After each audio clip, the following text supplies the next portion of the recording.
A bright blue sky stretches over a crowded downtown intersection today. Cars idle, horns echo, and pedestrians flow between crosswalk lines. A single black speck appears, drifting above glass towers silently. Another speck follows, then dozens more, forming a strange haze. People slow down, shielding eyes, trying to focus on movement. Some whisper it's ash, carried from a fire far away. Others laugh and call it seeds, floating like dandelions. The specks multiply quickly, spreading from one block to another. Phones rise into the air as strangers begin filming together. A businessman stops mid-call and stares upward, mouth open.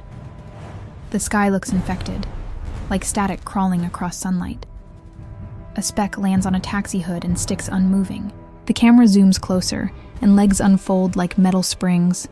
It isn't dust, and it isn't pollen in air. It's a spider, alive, gripping the car's warm surface. Another spider lands on a jacket sleeve and crawls upward. The person jerks back, slapping wildly, dropping their coffee. A child reaches out, and a parent yanks them away. More specks descend, each hanging from a shining silk thread. Sunlight catches those threads, revealing a floating webbed curtain. The air becomes tangled, like invisible fishing lines everywhere. People step backward, bumping strangers, eyes locked on sky. A scream erupts as something lands in someone's hair. Hands wave through air, but the threads cling stubbornly. The falling continues, slow and steady, like nightmare snow. This isn't crawling up your wall from the basement. This is falling from above your head without warning. They aren't invading through doors. They're entering through air. And the most terrifying part is how normal it looks. A blue sky, a city, and spiders raining like weather. Say it once, clearly, so your brain understands the threat. They aren't climbing up walls. They are raining from sky.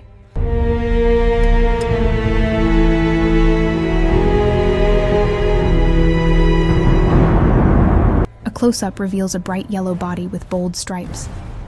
Long black legs stretch outward like wire spokes on a wheel. The spider hangs perfectly still as traffic blurs behind it. Its web glows gold in sunlight, like a warning sign. This species has a name that sounds almost harmless.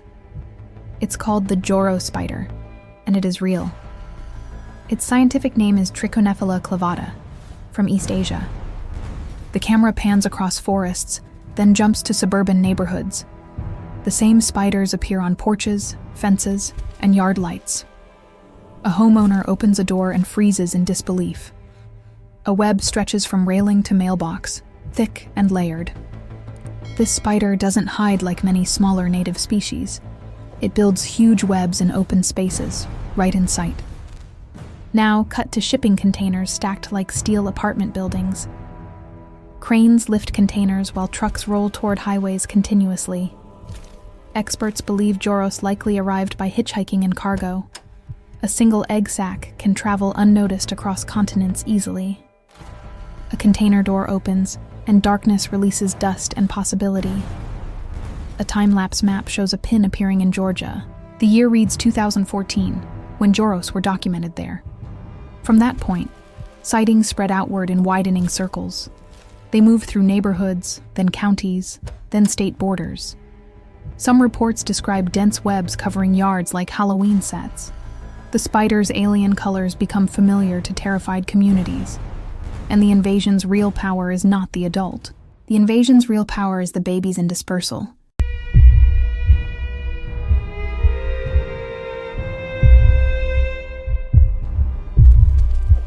A tiny spider climbs to the highest tip of a railing. It pauses, then raises its abdomen toward open air. Its front legs lift, and it tiptoes like preparing launch. A thin silk thread shoots out and catches sunlight briefly. Then another thread releases, and another, forming a spreading fan. This is called ballooning, and it's a real behavior. Spiders don't grow wings, and they don't flap to fly. They use silk like parachutes, kites, and invisible sails. The camera shows silk threads stretching upward, trembling with tension. Then the spider releases its grip and rises slowly upward. It floats like a seed, but moves with strange intention. For decades, wind was blamed as the main explanation, but researchers found something else can help them lift. Scientists showed electric fields can trigger ballooning even without wind. In experiments, spiders responded when a small electric field appeared. They assumed takeoff posture and released silk into open air. The silk interacts with Earth's atmospheric electric field near ground. This isn't magic, it's physics meeting biological design. Now show a wide shot of a field at sunrise. The air glitters with countless threads, almost like floating fog. Each thread carries a spiderling so small you barely notice. But together, they become a moving cloud of living dots. Now cut to a city skyline under warm autumn sun. A breeze rises between buildings, creating invisible wind corridors. The spiderlings lift, drift, and spread over streets silently. They don't choose targets. Gravity chooses for them eventually. They land on cars, shoulders, strollers, and open food trays. And when enough launch at once, it looks like rainfall. A suburban porch appears, wrapped in thick golden web layers. The web connects chairs, plants, railings, and the front door. A person pushes through, and silk smears across their face. They pull it away, but the thread stretches like sticky nylon. The camera follows the thread to its center where spiders wait. Not one spider, not two, dozens in one web structure. Now cut to power lines above a quiet neighborhood street. Silk drapes from line to line like torn curtains hanging. Streetlights shine through webs, turning intersections into glittering traps. A cyclist rides into a strand and stops instantly, choking. They wipe their face, and more silk sticks to fingers. Now show a school playground with webs between fence posts. Teachers wave sticks, clearing webs before children run outside. Then show an outdoor cafe with threads drifting into drinks. Customers stare down at cups, seeing tiny spiders floating inside. The invasion is not a single shocking moment only. It is daily life becoming slightly more hostile each season. Researchers say Joros tolerate vibrations and noise in urban habitats. That means traffic and construction don't scare them away easily. They thrive beside humans because humans build perfect anchor points. Bridges, rails, fences, signs, and streetlights become web frames. Now cut to a winter temperature graphic dropping below freezing. Many expect cold to stop them, but evidence says otherwise. UGA research suggests Joros can spread beyond Georgia's climate. A map turns red across the southeast, then pushes north. Red spreads like a stain, creeping into new regions. The camera shows highways at night, headlights like glowing veins. Cars and trucks carry egg sacs on bumpers and trailers. A close-up reveals an egg sac tucked under outdoor furniture. Inside, hundreds of spiderlings wait for warmth and spring. One egg sac becomes a launch event when weather turns perfect. Multiply that across neighborhoods, and you get sudden skyfall days. A person opens their front door and steps outside calmly.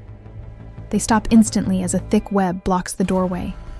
It's stretched like a windshield across the entire porch space. They lean forward, and silk touches their eyelashes lightly. They recoil fast, heart pounding, breath suddenly loud.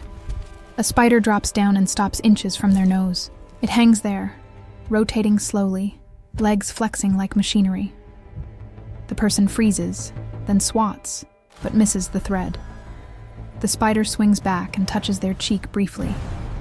They stumble backward, wiping skin, feeling phantom crawling sensations.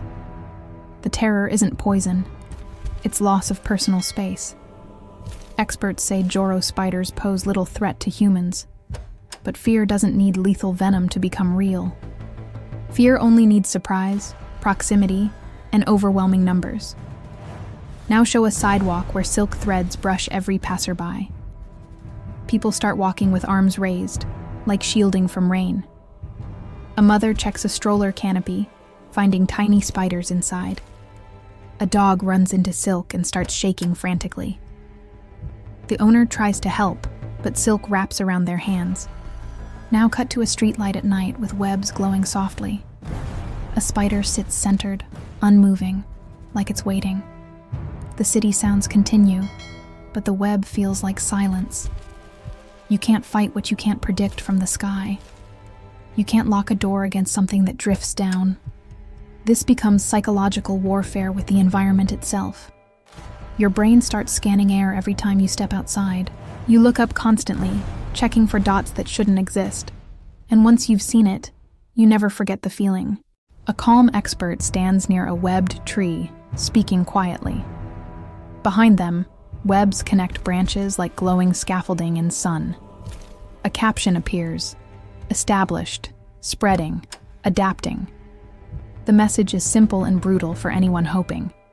You can remove some webs, but you can't erase them. They reproduce, disperse, and return with each warm season. Researchers warn their spread can continue across the East Coast. Now show a city intersection at dusk, lights turning on. A single Joro spider sits on a traffic light casing. It spins one strand, anchoring silk to metal confidently. Cars pass below like a river, never looking up. The spider remains still, legs spread, body glowing faintly yellow. A final close-up shows silk vibrating with wind and electricity. The web catches the light, and the city becomes background noise. This is not a temporary scare anymore for affected states. This is a new normal, settling into the landscape quietly. And the next time the sky fills with drifting black dots, you'll know what they are before they even land.